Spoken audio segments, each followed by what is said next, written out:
Hi everyone, it's Steph here from the Novelty Corner. Welcome back to my channel and welcome to day 19 of Vlogmas. Today I'm going to be doing the Finish the Book tag. This was a tag video that I first saw on Charles's channel. Charles's channel name is Books on Stereo. I will leave him linked down below, and if I can find the original creator of the tag, I will leave them linked down below as well. There are only 8 questions, so let's jump into them straight away. Question 1 is, do you keep a list of the books that you read? Yes, I do. I have kept a spreadsheet for the last 3 or 4 years.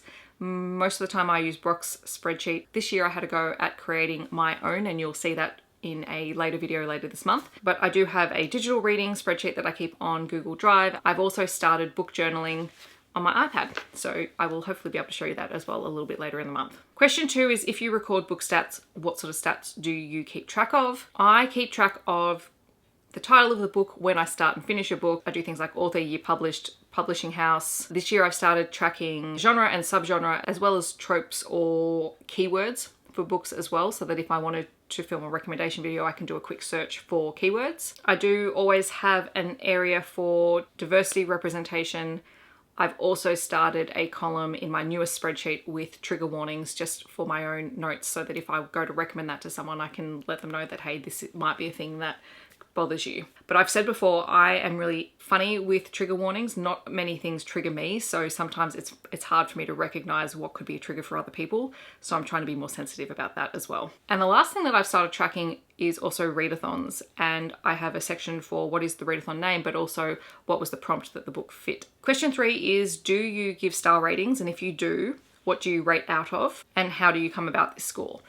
I've talked a little bit about this recently, I think. I do give star ratings, although I'm less happy with that system. To be honest, I would actually prefer not to give star ratings and just give my thoughts on the book, but star ratings seem to be the easiest way for people to understand how you feel about a book, I suppose. Let me know in the comments, because I would be quite happy to not give star ratings and to just talk about a book and let people go about their business the way that they would like to, but yeah, I think there's some comfort in having a rating system. So generally I rate out of 5. I do give half stars. I don't really like giving 0.75. I have in the past, but I don't see the point. You might as well round it up if you're going to do that. Honestly, I am a very situational rater, so it depends on how I was feeling about the book at the time I read it. So there are books that, you know, most people would probably not give 5 stars that I would give 5 stars to, because they just were the right book for me at the right time. And there are books that a lot of people love that were just the wrong book for me, and so they may end up being rated lower. It's really about mood and situation and time and place for me, which is another reason why I don't necessarily think star ratings work as well for me personally. It's very rare for me to give 1 star. Usually if it's a 1 star, it's probably been DNF'd anyway. 3 stars is perfectly reasonable. It's a book that I'm happy with, that I've enjoyed, that I'm glad that I've read. If we start getting into the 2.5, 2s, then it's probably not a great pick for me. But I don't actually tend to rate that low usually, because I'm very selective about what I read. I do like to read outside of my comfort zone, but if I'm personally choosing books for myself, usually it's going to sit somewhere at least 3 stars or above, and that's a good rating for me. Question 4 is, do you review books? I do. I review them every week on this channel, but I also review ARC or review copy books on my blog. I need to get better at reviewing other books on my blog, but for the moment it's currently the books that I've been sent by publishers that I review over there. That link is always down in the description if you haven't seen my blog before, but I do review books. I love it. I love talking about books. I love talking about my feelings about books. Question 5 is, where do you put your finished books? My finished books go on my bookshelves, which you guys have recently seen me complete my bookshelf tour.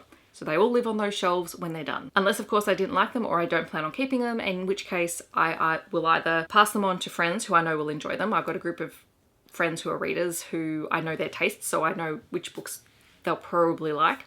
And then I also sometimes take them into work. I've set up a little lending library in our staff room, so sometimes they go there. And when we're able to start going back to sort of more normal routines, who knows when, I have in the past also donated books to the little libraries at the local hospital as well, so that patients and visitors of patients have access to books. Question 6 is, how do you pick the next book that you're going to read?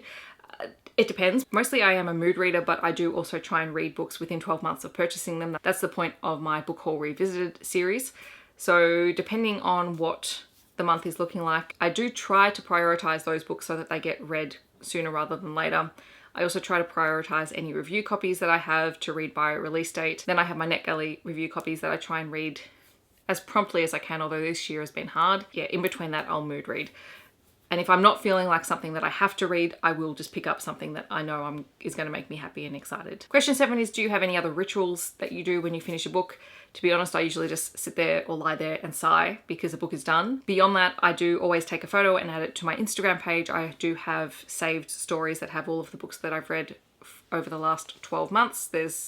I think we're up to our 3rd saved story, aside from recording all of the stats and all of that sort of stuff, which we talked about earlier. And then question 8 is, who do you tag? So I'm going to tag a bunch of people, but if I don't tag you and you would like to do it, please feel free to do it, because I wasn't tagged. I just decided that I wanted to do this one. So I'm going to tag Kirsty from Upside Down Books, Beck from BeckleBooks, Kat from BrewsandReviews, Kat from Stars and Embers, Crystal from Crystal's Bookish Life, Shae from Shae Geeks Out, Izzy for Happy From Now, Tamika from Library of Tomes, Laura from Laura's Library Card, and also Julie H. And I'll leave their channels linked down below as well. And today I would also like to shout out Eric from Break Even Books. I met Eric when we were both participating in some readathons last year, and he's absolutely fantastic. I love the content on his channel. He actually does a lot of tags, which I really enjoy watching. He talks a lot about science fiction and fantasy books. He's got a great personality. I love hearing his thoughts on everything that he's reading, so I will leave him linked down below. Definitely go and check him out. In the comments below, let me know, what are your rituals when you finish your book? I hope that wherever you are in the world, you are staying safe and healthy, and I'll see you tomorrow in my next video. Bye everyone.